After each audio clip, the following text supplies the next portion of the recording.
if somebody is out of work for more than 6 months and there's an indication they're going to be out of work for at least a year, then they are eligible to apply for Social Security disability benefits. All right. The initial process takes about 4 to 6 months to process.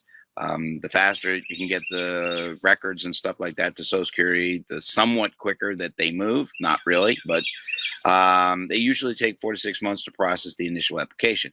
Usually we see this in the context because somebody has been so hurt through their workers' compensation case that they're going to be out of work for a while. And so what happens is they are receiving, because they've gotten hurt at work, they're receiving workers' compensation temporary total disability benefits. So basically, somebody gets hurt at work, you get medical treatment, and if you're out of work, you get paid by the insurance company. Okay, so that's temporary disability through workers' comp. If you're getting that benefit from workers' comp and you're getting Social Security, your Social Security benefits are reduced because you're receiving that workers' comp temporary disability benefit. Okay, so as soon as workers' comp stops paying you, then you notify Social Security, and then that goes back up to the regular amount that you should be getting paid. Okay, so obviously for us, it's always best to communicate with Social Security because we want them not to be confused, because I know you're going to find this hard to believe. I know you're going to find it hard to believe, but the federal government employees don't always or aren't always the brightest bulbs on the porch. I know that sounds crazy. I get it, but it's true. And they'll do stuff like I spoke to a client yesterday, texted with a client last night actually, and Social Security thinks that they're getting workers' comp, which they haven't gotten in years. And in order for us to make sure that Social Security starts to pay correctly, Social Security tells us we've got to send in a ton of things, and it's just nonsense, utter nonsense. So despite the letters and the information that we've sent from workers' comp, Social Security is still not doing the right thing. So we'll deal with that. But nonetheless, if you're getting workers' compensation temporary disability benefits, if you're receiving those benefits, then Social Security is reduced because of that. Now, at some future point, but when your workers' comp case settles, if the case settles for a percentage of disability, so let's say you hurt your back and the case settles for 50% of disability. Now, that 50% of disability has a meaning inside the world of workers' compensation. It doesn't mean anything to the outside world. It just means that in workers' comp, you have a disability percentage because it's just a way in which you can then get paid a dollar amount. Each percentage of disability represents a certain dollar amount. So again, when you get hurt at work through workers' comp, you get medical treatment. If you're out of work, you get paid. And then at some point, the doctors are going to indicate that you have plateaued and reached that, maximum medical improvement MMI. At that point, if you're well enough to return to work, so be it. But workers' comp will stop once the doctor says MMI.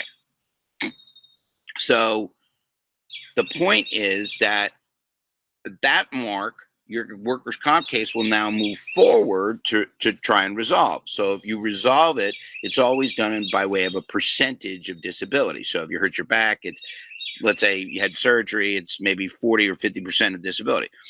You broke your hand, that's going to be a percentage of disability of the hand.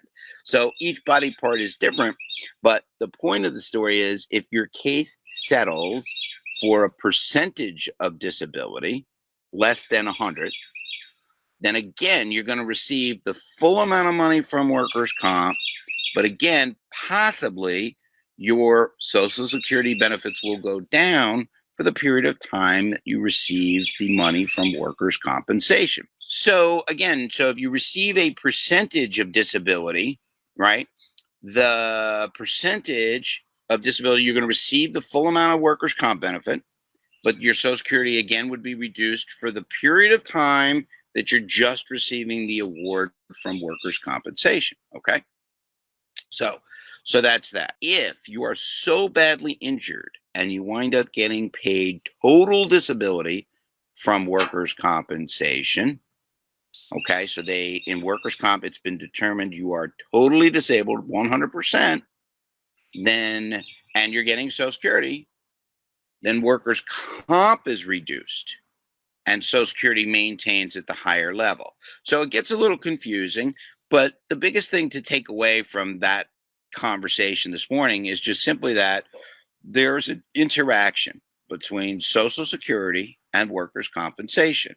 And again, as we've talked about, one of the most important things to make sure is when you're dealing with these issues, if you have an attorney who tells you, oh, I only do workers' compensation, okay, be careful if they start to talk to you about Social Security, or if they are going to settle your case and you say, well, how is this going to affect my Social Security? Make sure you get like a real definitive answer, not just, oh, well, it shouldn't have an effect. Okay, well, that's pretty nondescript, right? The last thing you want to have happen is you get a letter from Social Security that says, hey, Mrs. Smith, we think we've overpaid you.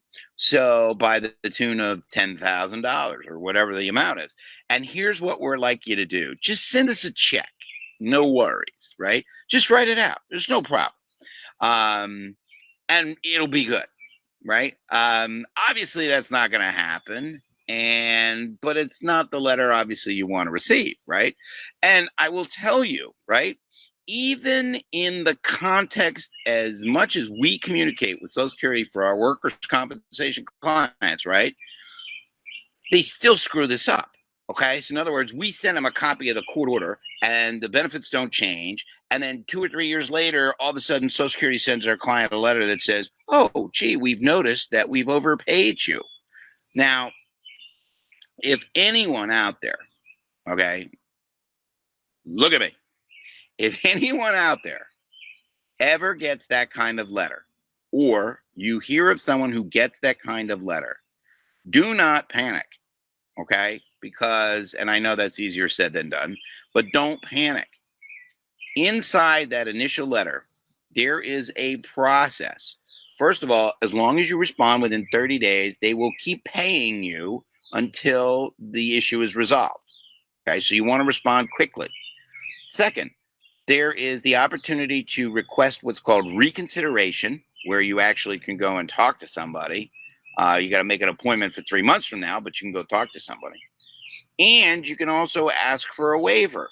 That is, okay, A, my financial situation is such that I'm not writing you a $10,000 check, but B, I think you're all concocted. There's no way. And here's the best part.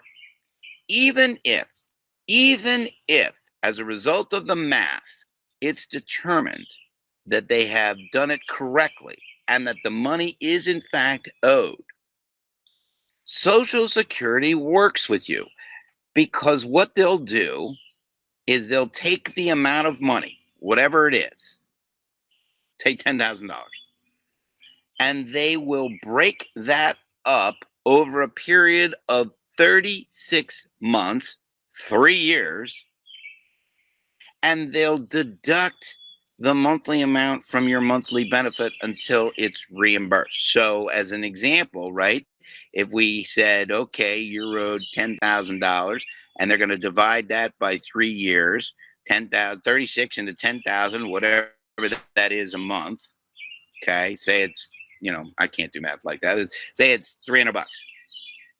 So then what they'll do is they'll say, okay, we're going to take the $300 off of your monthly benefit. So if you normally get $1,700 from Social Security, we're only going to pay you $1,400 for the next 3 years. Now, I know that's a big impact, but there's a couple of things about that. First, there's no interest. So it's an interest-free, think of it as an interest-free repay.